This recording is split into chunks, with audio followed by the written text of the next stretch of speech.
नमस्कार, बहुत बहुत स्वागत है आपका आयुर्वेद पर आधारित हमारे इस बेहद खास कार्यक्रम स्वस्थ विचार में। मैं हूं आपके साथ आपका साथी विकास।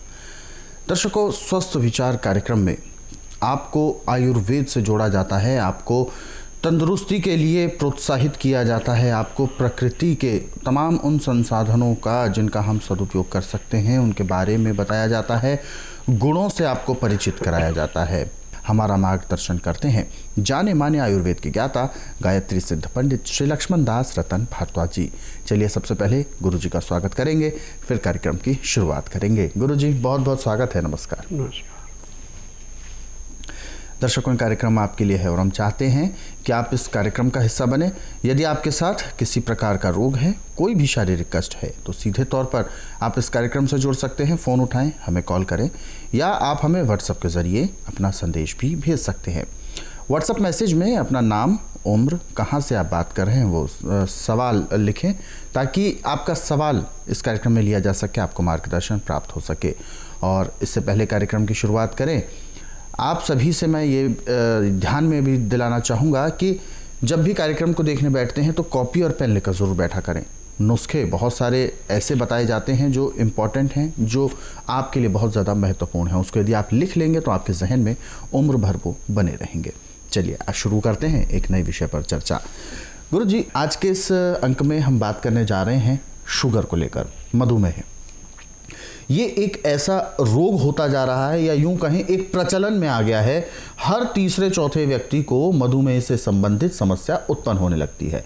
हालांकि पहले ये देखा जाता था कि किसी एक विशेष वर्ग में ही इस तरीके की दिक्कतें होती थी, लेकिन अब चाहे उम्र कम हो या ज़्यादा हो, तरुण अवस्था हो या बुजुर्ग अवस्था हो, हर व्यक्ति को कहीं ना कहीं शुगर के कुछ ना कुछ समस्या बनी रहती है। तो आखिर मैं जानना चाहूँगा, इस तरीके से व्यापक स्तर पर मधुमेह का प्रचलन होना, मधुमेह जैसी समस्या से लोगों का ग्रस्त होना किस कारण की ओर इशारा करता है?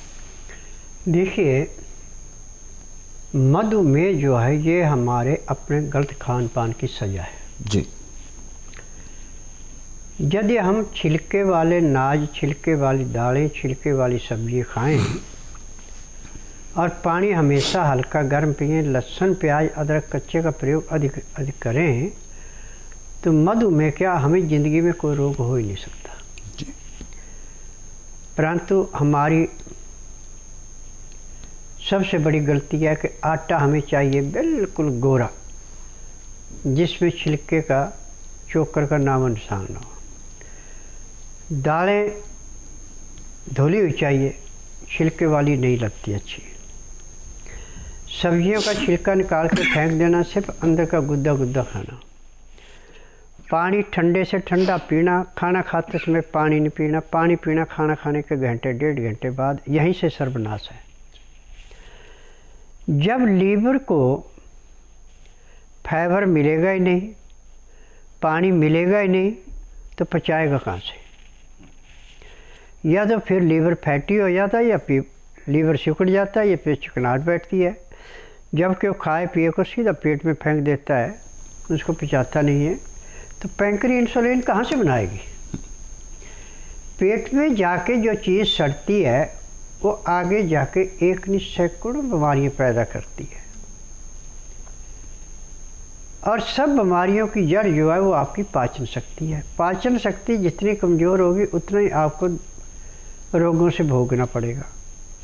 यदि आपकी पाचन शक्ति प्रबल है, ताकतवर है, तो आपको आखिरी सांस तक कभी दवाई खाने की ज़रूरत नहीं पड़ेगी। आज मुझे इस बात का दुख है कि जब किसी को गलत रास्ते से रोकने की कोशिश करें तो कहते हैं संसार में आया है सब खाने पीने के लिए है, 4 दिन की ज़िंदगी है, खाने पीने दो। मैं चुप कर जाता हूँ।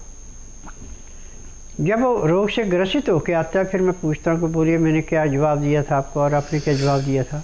तो सिर्फ रोने के अलावा वो कुछ नहीं कहते। अब सबसे बड़ी बात यह है कि शुगर आपको चाहे किसी भी कारण से हुई,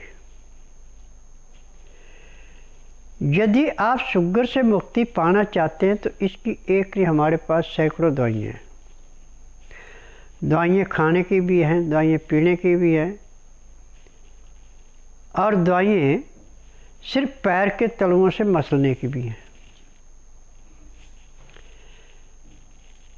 ये दवाइयाँ खाने की ज़रूरत नहीं पड़ती, ये पैर के तलुओं में लगाने से ही पूरे शरीर का ऐसा ओवरहालिंग करती है जैसे मैले कुचैले कपड़े को गर्म पानी में सोडा डाल के उसको मशीन से बिल्कुल साफ़ कर देते हैं। बिल्कुल ऐसे उजाला होता है जैसे अभी नया नया फैक्ट्री से निकाल के लाए। तो ऐसे ही ये दवाइयाँ काम करती हैं। अब अप्रैल का महीना आ गया, अब आपको रेतली थड़ियाँ जहाँ भी हैं वहाँ पे आपको इंद्रायण मिल जाए, जिसको लोकल भाषा में गुड़म्बा बोलते हैं। आप इस इंद्रायण को लाके 4 फल लेके उनका छिलका उतार दें, अंदर का जो गुद्दा है उसको किसी तसले में या टप में डाल के पैरों से अच्छी तरह मसलना, उससे झाग आएगी। खड़े होकर मसलें तो सोने पे सुहागा, नहीं तो कुर्सी पे बैठ के भी पैरों से मसल सकते हैं। अब मसलते मसलते एक दिन ऐसा होगा कि आपकी जीभ कड़वी हो जाएगी, और जो आपकी शुगर 400-500 चल रही थी वो भी आपकी 90-140 पे आके रुक जाएगी।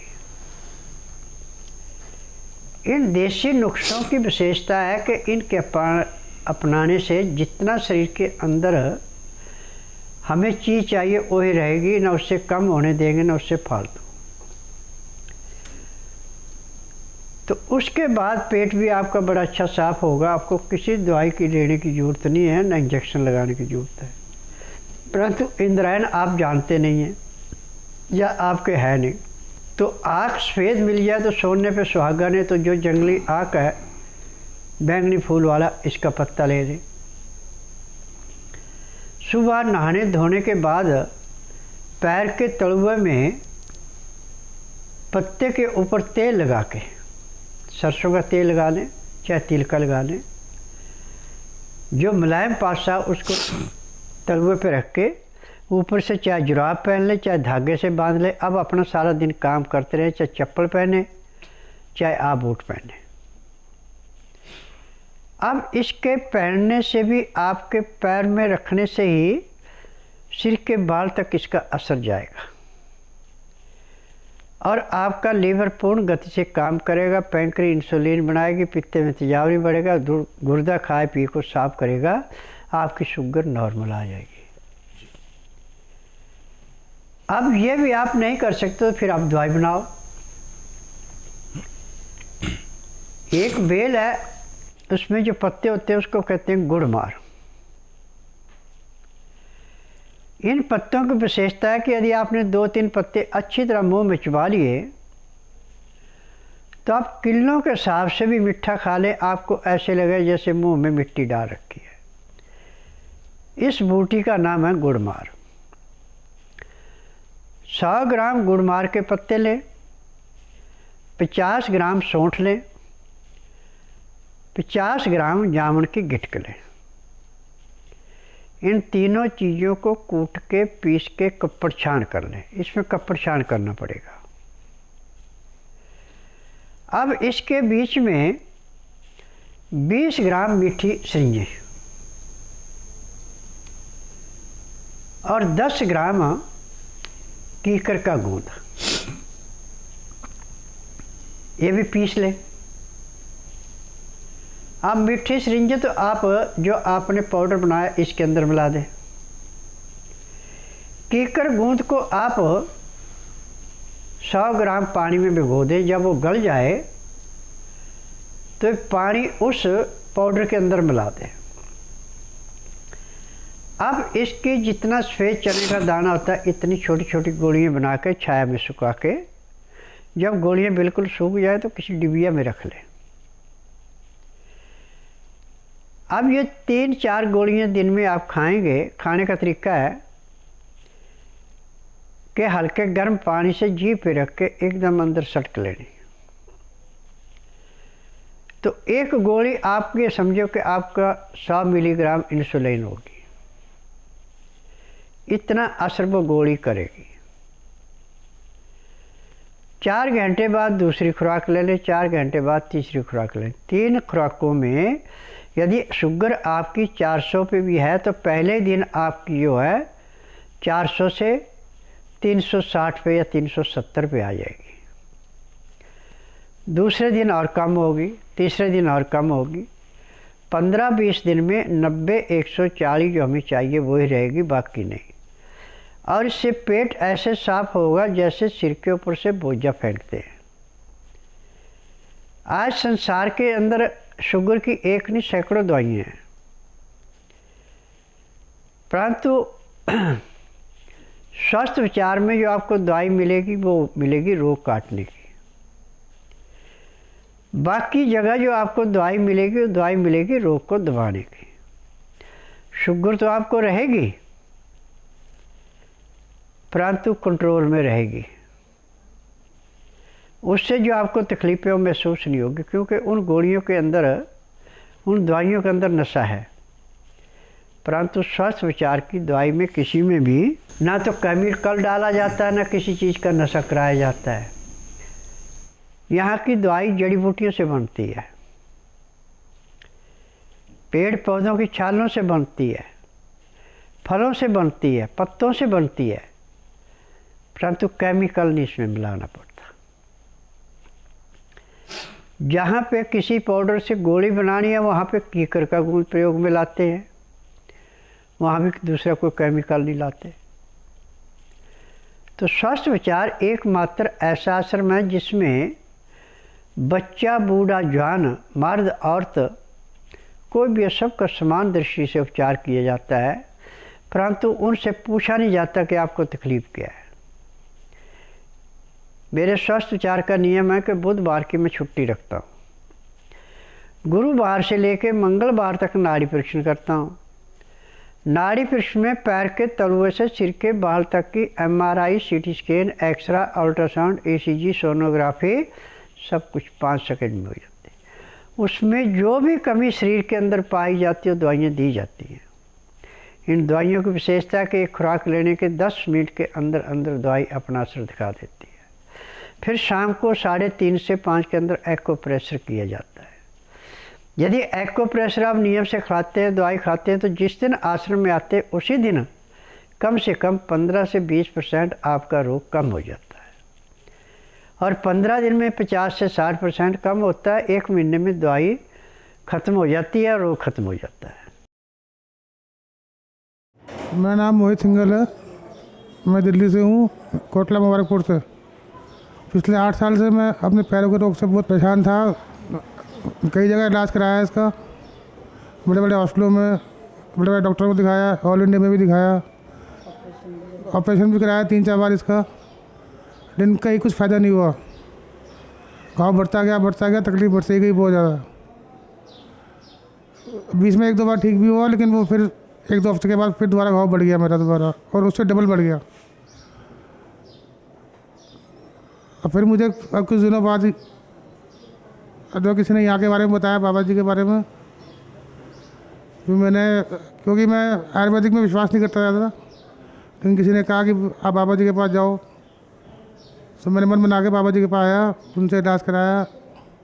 आज अभी मुझे 1 ही हफ्ता हुआ है सिर्फ इलाज कराते हुए, और मुझे काफ़ी फ़र्क है इसमें, पैर में दर्द ख़त्म हो गया है, चलने फिरने में कोई दिक्कत नहीं है, घाव भर रहे हैं मेरे आहिस्ता आहिस्ता। तो बाबा जी को बहुत बहुत शुक्रिया करता हूँ कि उन्होंने मेरा इलाज करा। 15 साल से तबीयत ख़राब ही मेरी, अब आने के बाद में इतनी शुगर हो गई है, गुर्दे भी ख़राब हो गए। यूपी का रहने वाला हूँ, ज़िला संभल का।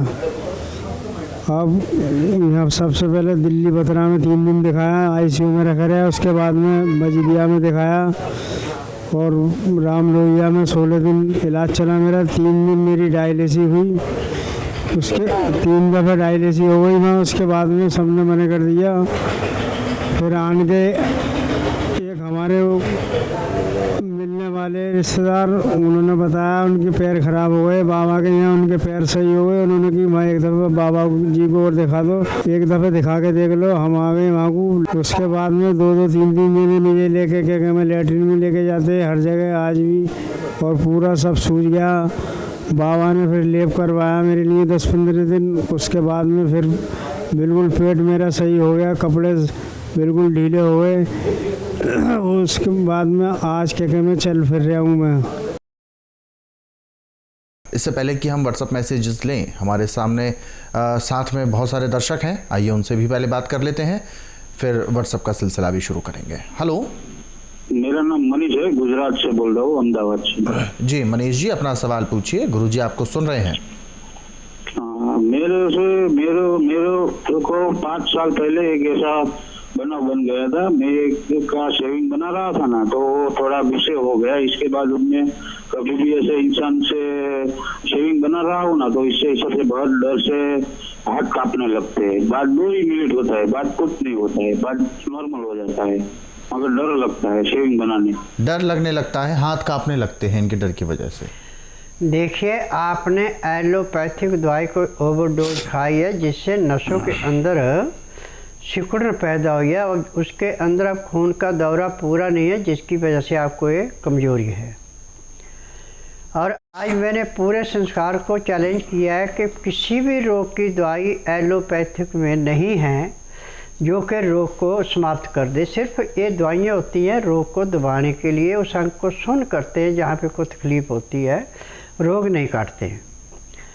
परंतु स्वस्थ विचार एकमात्र ऐसा आश्रम है, इसमें किसी भी अंग को सुन्न नहीं किया जाता, रोग को काटा जाता है और हर एक रोग ऐसे समाप्त किया जाता है जैसे जलती अग्नि में पतंगा नष्ट होता है। यदि आपने अपने रोग से मुक्ति पानी है तो आप बुधवार छोड़कर गुरुवार से लेकर मंगलवार के बीच में मेरे आश्रम में आइए। जिस दिन आश्रम में आना उस दिन रात्रि 10 बजे तक खा पी के दातन कूड़ा करके बड़ी इलायची मुंह में रख के चूसते रहें। सुबह 9 से 10 के अंदर अपना नामकरण कराएं। 10 से 12 में नाड़ी परीक्षण करूँगा। नाड़ी परीक्षण में पैर के तलुए से सिर के बाल तक की MRI, CT scan, x-ray, ultrasound, ECG, sonography सब कुछ 5 सेकंड में हो जाएगी। उसमें जो भी कमी आपके शरीर में पाई जाएगी वो दवाइयाँ दी जाएंगी। दवाइयाँ खाने की हैं, पीने की है, मालिश करने के तेल हैं, आँख में नाक में डालने की दवाई है। जिस दिन आप आश्रम में आएंगे उसी दिन आपको 5 से 10% आराम जरूर मिलेगा। और फिर नियम से दवाई खाते हैं, परहेज करते हैं, तो महीने 1.5 महीने में आपका ये रोग बिल्कुल समाप्त होगा।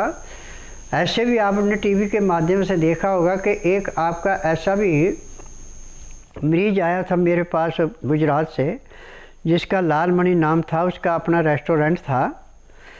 तो वो अपने हाथ से खा नहीं सकता था, टट्टी साहब नहीं जा सकता था, सारा दूसरे के ऊपर निर्भर रहना पड़ता था। परंतु जब उसने नियम से दवाई खाई, परहेज किया, तो 1.5-2 महीने में पूर्ण रूप से स्वस्थ हो गया और आज पूरा अपना काम कर रहा है। आगे बढ़ते हैं अगले सवाल की ओर। पद्मा शर्मा जी हैं, 42 वर्ष की उम्र है, महाराष्ट्र से बात कर रही हैं। कुछ समय से इनके साथ दिक्कत हो रही है, गुस्सा बहुत ज़्यादा तेज़ आता है। जिस समय गुस्सा आता है उस समय दिमाग काम करना बिल्कुल बंद कर देता है। देखिए, दिमाग में गुस्से आने का एक कारण, इसके 4-5 कारण होते हैं। और जब गुस्सा आता है तो आदमी की सूझबूझ तो गुस्से में होती है, उसमें अपना पराया कुछ नहीं दिखाई पड़ता। और इसका उपचार TV के माध्यम से न मैं करता हूँ, न मैं करूँगा, न मैं बताऊँगा, क्योंकि इसमें जो चीज़ें 15-16 चीज़ें बना के इसका काढ़ा पीना पड़ता है या पाउडर लेके गाय के दूध के साथ लेना पड़ता है, जिससे इसको कंट्रोल करते हैं। तो सबसे अच्छा तो है कि आप बुधवार छोड़कर गुरुवार से लेकर मंगलवार के बीच में मेरे आश्रम में आइए। जिस दिन आश्रम में आना उस दिन रात्रि 10 बजे तक खा पी के दातन कूड़ा करके बड़ी इलायची मुँह में रख के चूसते रहें। सुबह 9 से 10 के अंदर अपना नामकरण कराना। 10 से 12 में नाड़ी परीक्षण करूँगा। नाड़ी परीक्षण में पैर के तलुए से सिर के बाल तक की MRI, CT scan, x-ray, ultrasound, ECG, sonography सब कुछ 5 सेकंड में हो जाएगा। उसमें जो भी कमी आपके शरीर के अंदर पाई जाएगी वो दवाइयाँ दी जाएंगी। दवाइयाँ खाने की हैं, दवाइयाँ पीने की हैं, मालिश करने के तेल है, आँख में, नाक में, कान में डालने की दवाइयाँ हैं। जब इन दवाइयों को लेंगे, परहेज करेंगे, तो शाम को 3:30 बजे को प्रेशर करने के बाद आप खुद ही कहेंगे कि जहाँ मेरे को गुस्सा आता तो वहाँ पे मेरे को हंसी आ रही है और मैं सोच रहा हूँ कि मेरे मन में परिवर्तन कैसे आया। परंतु एक बात का ध्यान रखना कि यहाँ पे कमीज सलवार पहन के आना, कहीं पैंट पहन के आएगी या साड़ी बांध के आएगी तो नाड़ी परीक्षण नहीं होगा, दवाई भी नहीं मिलेगी। क्योंकि मेरी दवाइयों में नियम बहुत सख्त हैं। औरत को कमीज सलवार पहनी, नाड़े वाली पहनी, कहीं उसमें प्लास्टिक का नाड़ा डाल रखा है तो भी काम नहीं करेगा। क्योंकि जब तक नाड़ी परीक्षण नब्ज अपना रोग पूरा नहीं बताएगी तो यहाँ से दवाई नहीं दी जाती। तो गुरुजी, आपने बहुत महत्वपूर्ण उपचार बताए, हमारे दर्शकों का मार्गदर्शन किया, आपका बहुत बहुत धन्यवाद। नमस्कार। नमस्कार दर्शकों, आज के इस विशेष कार्यक्रम में बस इतना ही। आप सभी लोग स्वस्थ रहें, निरोगी रहें, सुखी रहें, इन्हीं शुभकामनाओं के साथ हम आपसे लेंगे इजाजत। अगले अंक में आपसे फिर होगी मुलाकात एक नए विषय के साथ। तब तक के लिए मुझे दीजिए आज्ञा। नमस्कार।